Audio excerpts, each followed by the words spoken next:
আসসালামু আলাইকুম। আমি নওশিন রিয়া। নওশিনের রান্নাঘর থেকে আপনাদের সকলকে জানাই স্বাগত। এইটা আমার প্রথম ভিডিও, ব্লগ ভিডিও বলতে পারেন। তাই যদি কোনো ভুল ত্রুটি থাকে অবশ্যই ক্ষমাসুলভ দৃষ্টিতে দেখবেন। আমি আজকে আপনাদের মাঝে শেয়ার করছি আমার আজকের রান্নাবান্না।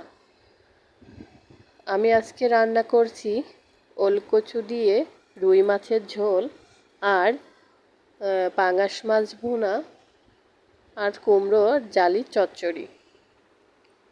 আমি প্রথমে সবজিগুলো সব কুটে নিয়েছি। এখানে আমি ওল, চাল কুমড়ো কুটে নিয়েছি এবং পেঁয়াজ, রসুন ও কাঁচা মরিচও কুটে নিয়েছি। এরপর আমি সবজিগুলো এক এক করে ভালো করে ধুয়ে নেব। সবজিগুলো আমি 2-3 বার করে পানি পাল্টিয়ে পাল্টিয়ে ধোবো, কারণ সবজির ভিতরে অনেক ফরমালিন দেওয়া থাকে। তাই সবজি রান্না করার আগে অবশ্যই আমরা 2-3 বার করে ভালো করে ধুয়ে নেব। এখানে আমি ওলকচুটা ভালো করে ধুয়ে নিলাম। এরপর চাল কুমড়োটাও ভালো করে ধুয়ে নেব।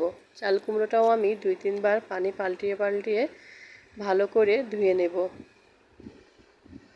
আমাদের সুস্থ থাকার জন্য অবশ্যই পরিষ্কার পরিচ্ছন্ন থাকাটা বেশি জরুরি। আমি এখানে চাল কুমড়োটা ধুয়ে নিচ্ছি এবং আমি পাঙাশ মাছটাও কেটে নিয়েছি অফ ক্যামেরাতে, আমি সেটাও ধুয়ে নেব। পাঙাশ মাছটা আমার বাচ্চাদের জন্য, আর আমাদের জন্য রুই মাছটা। পাঙাশ মাছটা বাচ্চারা অনেক পছন্দ করে, মাছে কাঁটা নেই তার জন্য। এখানে আমি পাঙাশ মাছটা কুটে সুন্দর করে ধুয়ে নিচ্ছি। পাঙাশ মাছটায় কিন্তু অনেক পরিমাণে নোংরা থাকে, তার জন্য আমি বারবার পানি পাল্টিয়ে ধুয়ে নেব এবং আমি কিছুটা লবণ দিয়ে কষলিয়ে ভালো করে ধুয়ে নেব। আমি জানি আপনারা আমার থেকেও ভালো এইসব বিষয় নিয়ে বোঝেন, জানেন। আমার যদি কোনো ভুল ত্রুটি থাকে অবশ্যই আপনারা আমার কমেন্টের মাধ্যমে জানিয়ে দেবেন যে আপু তোমার এটা ভুল হয়েছে, তুমি এইভাবে না ওইভাবে করো। যেহেতু আমি নতুন, তাই আপনারা সবাই আমাকে হেল্প করবেন, আপনাদের কাছে আমার রিকোয়েস্ট। আমি এখানে পাঙাশ মাছটা ভালো করে ধুয়ে নেব। আর আমি রান্না করার আগে সব কিছু কুটে বেছে ধুয়ে নিয়ে রেডি করে রান্না করতেই ভালোবাসি, কারণ রান্নাঘর যখন সব কিছু গোছালো পরিষ্কার পরিপাটি থাকে তখন রান্না করতেও ভালো লাগে। এই রান্না করছি আর এই এক কুটে বেছে নিচ্ছি, এইগুলো করতে গেলে বেশি কষ্ট হয়। তাই আমি আগে সবজিগুলো, মাছ মাংস যাই বলেন না কেন, সব কিছু আগে সুন্দর করে কেটে ধুয়ে পরিষ্কার করে নিই, তারপর আমি রান্নার চুলাইতে চাপাই। আমি এখানে মাছটাও ভালো করে ধুয়ে নিলাম। এরপর আমি সিংটা ভালো করে পরিষ্কার করে নেব, নয়তো আবার সিংটা থেকে আষ্টে গন্ধ আসবে।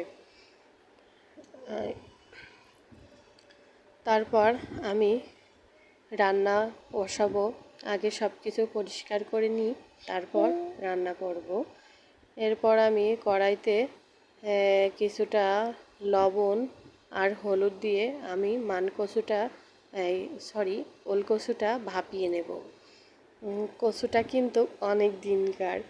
আমার আব্বু এসেছিলো আমার বাসায় বেড়াতে, তখন আব্বু নিয়ে আসছিল, আমার মনেই ছিল না। আমি ফ্রিজের ভিতর রেখে দিয়েছি, ওইটা ফ্রিজের ভিতরে রাখা আছে। এই দেখেন আমি এখানে কুটে বেছে সব কিছু গুছিয়ে নিয়েছি। এরপর আমি ওলকচুটা কিন্তু ভাপে বসিয়ে দিয়েছি। আর আমি কিন্তু ভিডিওগুলো পুরো সব নিতে পারিনি। আজকে যেহেতু আমার প্রথম ব্লগ, তাই আমি গুছিয়ে ভিডিও করে উঠতে পারিনি। আপনারা অবশ্যই আমাকে সাপোর্ট করবেন এবং বলবেন কিভাবে ভিডিও করলে পারে ভালো লাগবে। আমি সেইভাবে করার চেষ্টা করব। এই যে আমি এখানে মাছ ভুনা করব, তার জন্য কিন্তু আমি মশলাটা কষিয়ে নিচ্ছি। মশলাটা কষানো হয়ে গেলে আমি এর ভিতরে মাছগুলো দিয়ে দেব। মাছগুলো দেওয়ার পর আমি একটু না পানি দিয়ে দেব। দিয়ে আমি মাছে বেশি ঝোল রাখবো না। এরপর আমি ওলকচুতে যে মাছগুলো দেব সেই মাছগুলোও কিন্তু আমি এক এক করে ভেজে নিচ্ছি। আর এখানে আমি ওলকচুটাও মশলা টশলা দিয়ে কষিয়ে নিয়েছি ভালো করে, চড়িয়ে দিয়েছি আরেকটা চুলায়। আর যাই হোক, আপনারা আমাকে সাপোর্ট